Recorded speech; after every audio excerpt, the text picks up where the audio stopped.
Hello everybody, my name is Blackblade and welcome back to Vlog Part 2 of our build of Fire and Ice. And as you can see in the video above, that is already Brutus in the Merciless Difficulty. And I gotta say, I'm quite surprised as to how the build is going well. Simply because that, number one, he didn't die. Number two, I killed him extremely fast. And number three, I didn't even have any life leech. So this was very, very, surprising for me to be able to defeat Brutus in a very fast way and and not dying at all. Now next, of course, as you can see in the video above, that is already Merveil. Had a little bit of trouble when it came to her ice elemental attack, simply because we're not doing pretty well with our cold resistance, which I will discuss later. But overall, I didn't die, and I'm also surprised simply because of the damage that she was doing for her cold attacks was exponentially high, and the fact that we don't have any life leech. But then even so, even if we had a very, very low cold resistance, we were still able to defeat her and not go back into town to refill our flasks.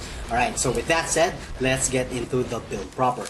Alright, so here's our build. We have made some drastic changes to our build. Number one, I already removed the blast radius simply because I needed some life. As I was going through the the cruel difficulty, transitioning into merciless difficulty was really, really hard for me. So I had to remove all of the skill nodes going to the blast radius. But instead, I started to put the skill points or some parts of the skill points on the life, and most of the skill points, getting the Night Stalker. And through my testing, I believe that the 30%, the other 30% increased critical strike chance, and the 60% increased critical strike chance with daggers are in fact, they actually affect the cast on critical strike. So that's one of the reasons why I took them.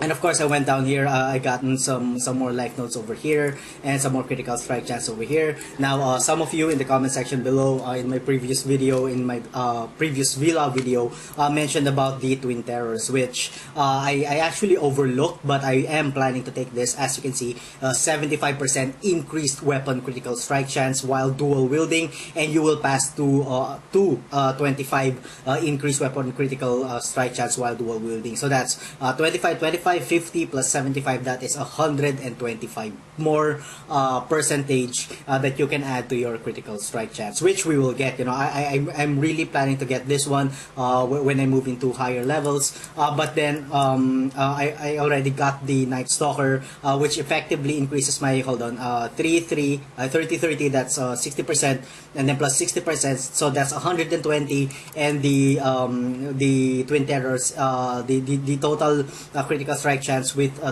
when you will get the Twin Terrors is at 125%. So I'm only lacking 5%. But still, this is a really good set of skill nodes to take if you're kind of concentrating on the critical strike chance. And then of course we went to the left side, taking the iron reflexes, of course taking leather and steel, the acceleration of course for some more attack speed, and then evidently getting to the Master of Arena. And as you can see, I've also gotten some life over here together with the life and regeneration. And then I've gotten of course the thick skin over here for some 18% increased maximum life. And then I am now starting to go down here to take some more life nodes and to take the Golem's Blood, and then effectively going down, evidently taking the Diamond Flesh, because I am not doing really well with my resistances. And of course, with that said, let me show you my resistances real quick.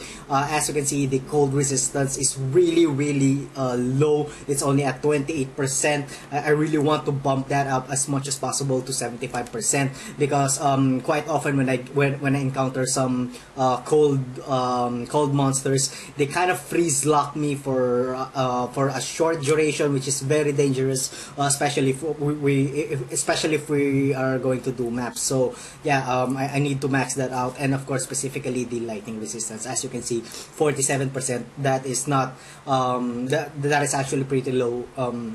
we need to bump that up, capping it to 75%.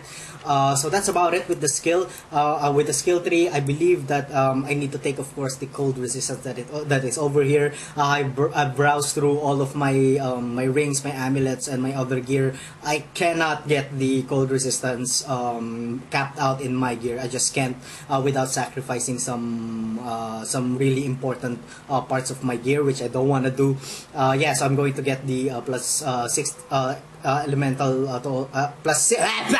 I'm going to get the all resist, the plus 6% all resist over here, and the cold resistance. And then right above here, if I haven't capped it out, I am still going to get some more elemental resistance over here, and probably the cold and lightning resistance over here. It's not a waste of point. I just really want to survive the elemental attacks when I get into the when I get into doing maps. After that, of course, the next is to get the twin terrors. This will be very, very helpful. 75. I mean, hold on. So that's 100 and an additional 125% to our critical strike chance to our character will really, really benefit us a lot. So that's about it, I guess. Of course, I should not forget about getting some life notes over here. And yeah, so that's about it. Getting the unwavering stance is too far off. I don't believe that I could get that. And yeah, so that's about it, I guess. So let's get into our gear. So far, this may be my final gear. I'm not planning on changing any parts of my gear, or that actually depends if I get you know, better gear as I play the game. For our helm, we're using a life and resist helm. For our amulet, I'm using this amulet, life resist and a 14% global critical strike chance, which is really good. For my dagger, I actually found this one. This is pretty good, which you know, I was able to change my offhand dagger. This is 80% global critical strike chance with a 41% increased spell damage, which will help on the overall damage of the Glacial Cascade and the Flame Surge. Of course, 22% increased attack speed is good, and a 24% increased critical strike chance for the dagger itself. Of course, for my other ring, I'm still using a diamond ring. This time it has no life, but it has a high roll of fire and cold resistance, which I really need. And for my armor, of course, I'm using the Carcass Jack. This is a pretty good armor for the build, because it actually it will actually help on the AOE on the AOE of the Glacial Cascade and the Flame Surge, which just, you know, a 20%. Yeah, a 20% increased radius for both of those skills, and of course the 12% increased area damage will also help. And of course, add to that the plus 59% to plus 59 to your maximum life, and a plus 10 to resistance to all elements. For my other ring, still a diamond ring. As you can see, 30% increased global critical strike chance with a 41% fire resistance and a 23% cold resistance. If you can get life, please get your life. Get at least I don't know, probably 50 and above life to both of your rings, if you can roll that. But you know, I've been re-rolling these two rings. It's been really hard to re-roll a life and two resistances. For my main hand weapon, I'm using this one simply because of the, again, 80% increased global critical strike chance, which will affect everything on every attack that you make. Of course, with the 29% increased critical strike chance, which is also very good. For my gloves, I'm using the Maligarus Virtuosity for the 50% increased global critical strike chance and 45% increased global critical strike multiplier. I did change my belt because I needed more life. As you can see, we are already in the Merciless Difficulty, but my life is only at 2,567. Very, very dangerous. I need to bump that up to at least 3,500. I have no idea how to do it, but we'll see, you know, as we progress into the game. We'll see on how much life I could really push this build through. And then of course, yeah, so it has life and it has two resistances. And for my boost, of course, I'm not going to change this one. Yeah, so that's about it. Let's get into our stats right here real quick. Again, our life is at 2567, which is really bad. Mana is at 453. I am using two auras, the Haste Aura and the Grace Aura. I may change the Haste Aura into what do you call this, the Elemental Resistance Aura. I kind of forgot what its name is, but you guys know what I'm talking about. I may change that depending on what happens when I get into the into Act 3. All right, so hold on. Yeah, so our main offense is our main damage is at 2,674. Our main hand is doing a 72.5% critical strike chance, which is already high. But once we get the what do you call this? Once we get this whole set of nodes and get into Twin Terrors, that will actually raise significantly. Probably I don't know, into 75%. Our offhand is doing 69.7% critical strike chance, which is also good. Again, in our defense, we are not doing pretty good. Our armor is at 3878. If we pop in the Granite Flask, that will pop up to 13,560 with an effective damage reduction of 74%. Of course, we need to bump up our cold resistance. As you can see, 28% is really, really low. Yeah, so that's why we have to compensate for that by taking, you know, the some more our cold resistance nodes to our skill tree, and of course not doing really good with lightning resistance. Alright, so enough about that. Let's get into some gameplay here. Of course, we are on Act 2 and we are doing the crypt.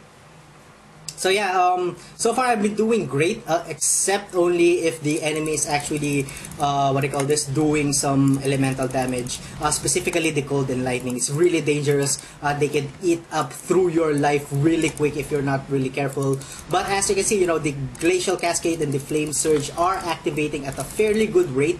I really haven't had any trouble with them. Although I have to admit there are times when I've attacked for like I don't know, for like probably 10 times and not one of them activated, but then you know, you have to understand that it is also random. So yeah, once we get the Twin Terrors, I believe that we will you know, activate the, what do you call this, the Glacial Cascade and the Flame Surge quite often. So yeah, I'm hoping to get some elite packs over here. Oh, before we move forward, what is attached to our Glacial Cascade and Flame Surge is of course cast on critical strike, some multi-strike, and of course the dual strike. The dual strike of course will be the catalyst for our what do you call this? For our what do you call this? For our two skills. And of course, if you would like to know my other stats, increase area of effect, CWDT with critical weakness. Oh my god, hold on. Okay.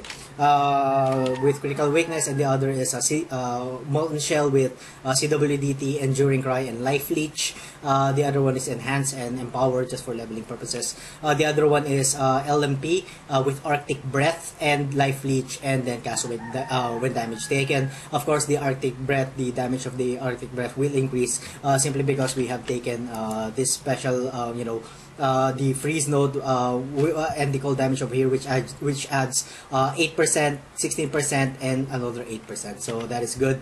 And of course, on the other one, I'm using Grace with reduced mana and of course haste, because I really find it really annoying to attack like really slow. So that's why I added that. Okay, we have some good set of an elite pack over here. As you can see, we are mowing enemies down really fast, and the build has been doing quite well up to this point. So that's about it. That's about it for this episode, guys. So thank you so much for watching. If you guys enjoyed the content, please like, comment, and subscribe. And as always, I'll see you guys on the next video. Have a good one. Either through life or similar language. And then of course I took the iron reflexes because we are in fact melee, so I'm going to be using a lot of gear which involves a lot of evasion on them. So taking the